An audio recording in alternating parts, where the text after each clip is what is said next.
Hi, I'm Rivkah of trYoga with Rivkah, and I just had surgery.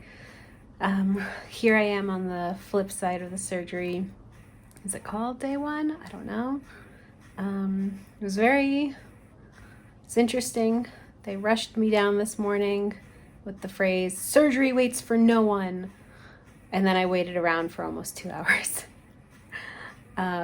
But it was all like prep work, making sure I was who I was, checking that I knew what I was going in for. Very thorough, which I really appreciated, and as one would, of course.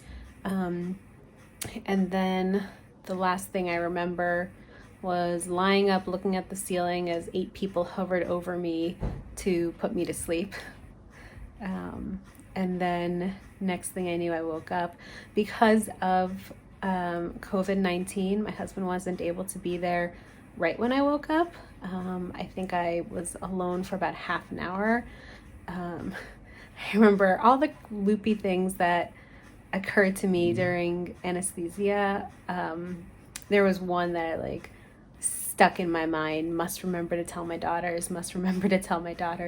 They're super into Minecraft, so I told them that I had a bunch of Korean guys to play Minecraft with them, and they were actors. One, I can't remember his name. Actually, I couldn't remember anyone's names, but Korean actors from the dramas that I watch. And I was like, one, I know what he looks like, and the other one, he's divorced, and it wasn't a clean divorce, so you can't actually play with him. Actually, they don't speak English, so you can't play with them. And I apparently told them several times throughout the day that I had a group of Korean actors who were going to play Minecraft with them. I think that was the loopiest thing I had going on. But eventually they brought me back, and I think I slept. I called my kids.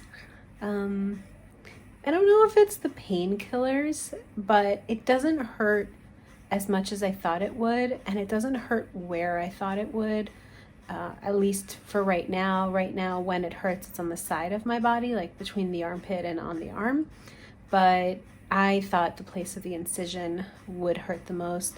They actually started out with arthroscopic surgery, and they had to switch it to slicing because of a lot of tissue and a bone fragment, which I expected. That was it's like when you go to the hospital for women who have had babies and you have the birth plan, and my birth plan was always whatever it takes to get this baby out of me.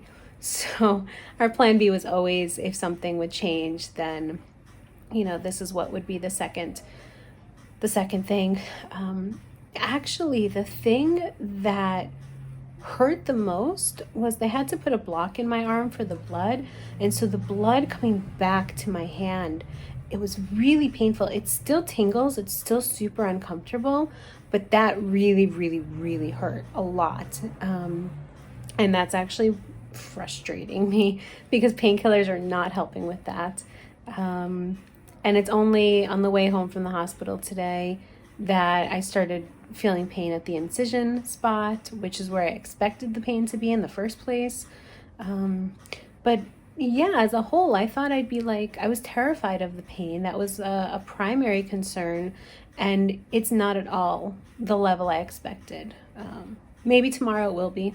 I have no idea. They brought me, let's see, okay, so the more technical stuff as I can remember it. They brought me a roll to eat with some cucumbers, and I kind of ate it slowly as I could. Tried drinking some water. I think I slept. I read for a little bit. I was just very, very out of it. Eventually I got up to go to the bathroom, realized how dizzy I was, got back into bed. But then 2 hours later, when I got up to get dressed, I was fine. And I ended up, I showed in a previous video what I packed for the hospital, and the truth is I just ended up in the nightgown that I wore to sleep in last night. It's loose, it's comfortable, fit over the incision and all of that stuff. So that was a good call, and actually post-surgery, that's what I would recommend for the hospital, is just something loose and baggy and actually no pants. This is like a dress, so I was able to just leave, and I didn't have to worry about that, which was really, really helpful. Got another thing. And this thing I'm going to say might be a duh for many people, but this was my first time getting surgery, really, aside from the birth of my children. It's the first time I ever was in the hospital as a patient. So it wasn't a no duh for me, but those gowns, oh my God, taking everything off and then just feeling the wind, it's awkward AF. But when you're on the other side of the surgery and you're loopy and you're just like, I don't care. I really don't care. I mean, I did more than I thought, but it was really awkward just kind of lying there waiting for the surgery to start and just being like, there's nothing under this gown and blanket, and can we tuck the blanket in a little bit more? So if you're like me and have no awareness of this, you're, naked as the day you're born under that gown. And I forgot a bobby pin in my hair, so I've lost a bobby pin to the world of who knows where. I don't know what they did with it, but when they say take everything out, earrings, jewelry, belts, whatever, I mean, you're not wearing a belt. Take out bobby pins as well. Don't forget about that. All right. I think that's all I've got. And if I remember things in day 2's vlog, I'll post it there. Have a great day. I'd wave, but one arm's in use and the other one's incapacitated. Bye.